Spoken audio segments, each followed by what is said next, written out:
Hello. All right, we back. Episode 6. That episode was deep.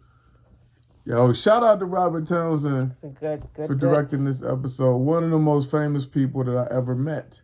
Shout out to Robert Townsend. Showed me and my homeboy Speed love. That's what's up.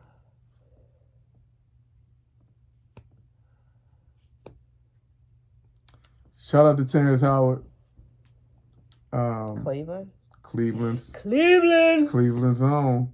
Although I don't think he claims that anymore. That is the fact. I mean, I ain't worried for. You know.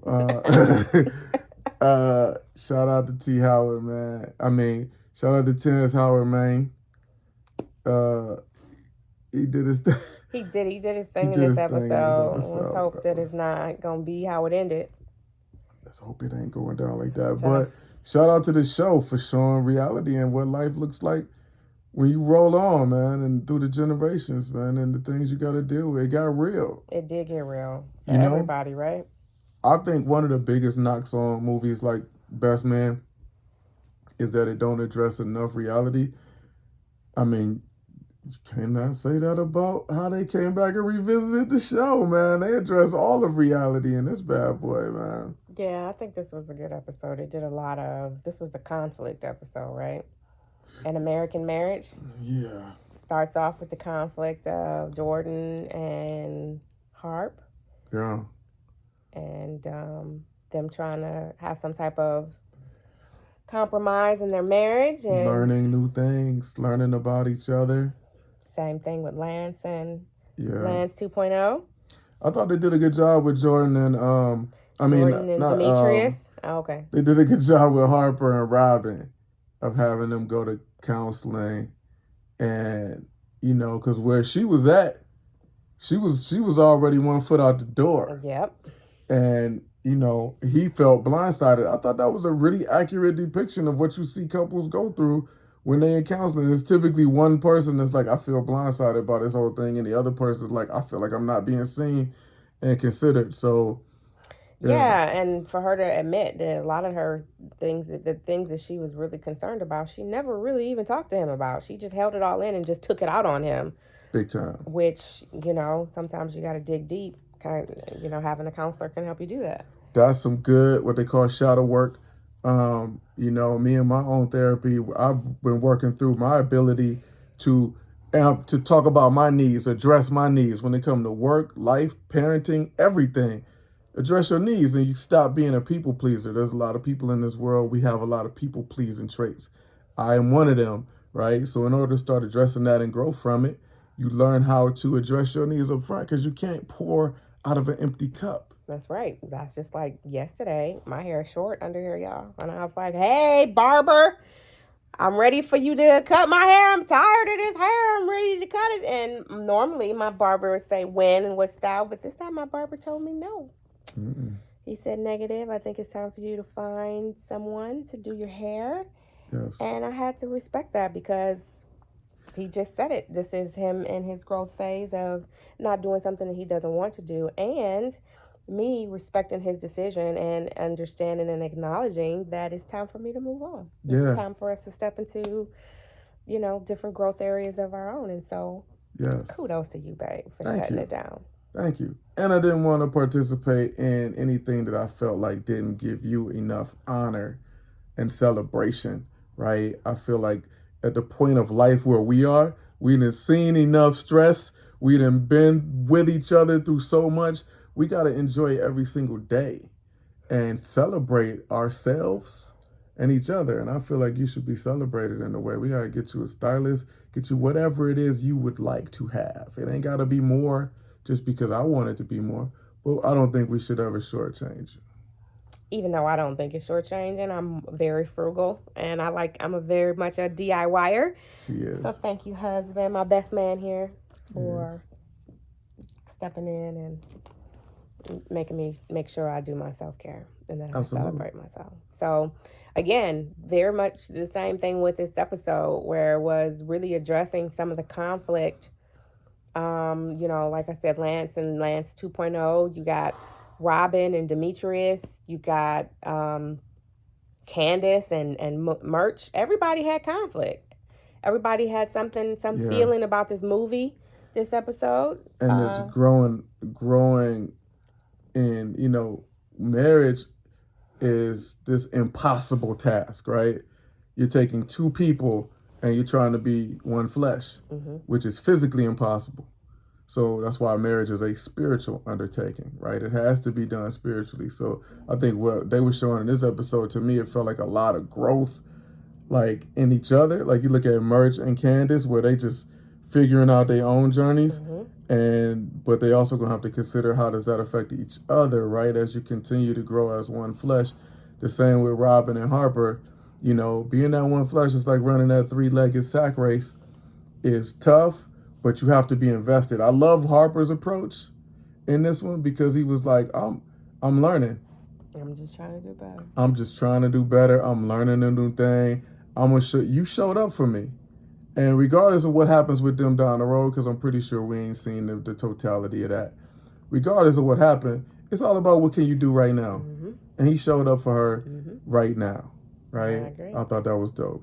I agree. I thought it was interesting between Candace and Merch how they had this conflict and how Merch has always been the dad to make sure he's taking care of the kids. And whenever Candace is doing her schoolwork or whatever she's doing, he always drops everything to take care of her. But now he has his own thing going on and he's still not appreciated, which kind of goes into this whole thing with him not liking what his interpretation, Harp's interpretation of himself on the screen, and now him dealing with it in his own marriage, and even with Candace and her doing all of this stuff to put her career first and her writing and everything and making sure she get all of this done, and then this extra thing gets added by her advisor, and then oh boy, creep on her. Like, by the way, who couldn't see that? Like a mile away. First off, he was touching her way too many times. Why is you in his office? Okay. Too many touches. The moment he put his hands on her shoulder, bruh, it's time for me to go. First of all, listen, you don't need nothing that bad. The moment she first asked him, she was asking him to step out for her. When you do that, you gotta already be on guard that I gotta make sure this stays on the up and up. She should have made sure every single interaction was on the up and up. Like, how long do you gotta live in this world before you know that's how it goes? People in those kind of authority positions, that's why they there. They want to yield that power. And you saw how her demeanor changed. When she thought she was finished and she got to go, she was all, oh, let's get our little morning thing on. But then it's like, oh, wait a minute. Now I want you to write this extra piece. She had to go back into school mode and everything changed for her again. So, yeah. Maybe I'm just cynical, what comes next. But I would have thought, like, from day one, you got to know this dude might want something in return. So you're going to have to be extra cautious. Because, even the way he was approaching it was like, you could do it, but they probably, he was gaslighting her from jump. Already, So, yeah, I thought that was interesting. But also with them, I feel like they're both looking for something because they're two people who held back in life. They held their own passions back. And so now they're looking for stuff and they went too far. I think they both went too far, right? Like you look at her, she obviously went all in. She was canceling events, not going to stuff, and then all that just for dude to take advantage of her, and she blinded herself to that. Yep. And then you look at Merch, he found a really good, healthy outlet and went too far with it because he didn't apply it the way it should have been applied. And I felt that immediately when she switched his plans on him. Right then, he should have been like, no. Because that's what he's in this boxing for, to learn that strength to say no. Yep. But he obviously wasn't using it right because when he had the opportunity, he still bent over and took it. And that pushed him too far into the boxing world to where he went and got himself all jacked up. Because she wasn't supposed to be in his office that night. She was supposed to be at her daughter's etiquette class. And they both failed their daughters in that aspect because he came late, all beat up, and then she in the office with old boy being a perv. Right then and there should have been, can you do it? No. Obviously, I can't meet you tonight. So I'll meet you another day. Yep. End of it. Yeah, I was really surprised that he let her do that, because you can tell he was like, "What about my time? What about my personal time?" It's like, you're saying all that for a reason. Now stand on your no. But he probably that's gonna probably take some work. It is. It's gonna take some work. Yeah. Yeah. So yeah, LJ Lance, that's tough. Lance is not as progressive as we thought he might have been. Maybe could possibly. Everybody was like he could be. No. He'll get there. It's going. I thought it was interesting that when Harper talked to him in the bar, and Harper was like, "Man, just show up and love him." He was like, "Yeah, cheers to that." And then like 3 seconds later, it was like, "Back off my son." He was mad at her. He was mad at her godmother, one, for not telling him. Yeah. He was mad at her for that, because what did he say? You're not his mother. So because she accepted you, because remember, she said that.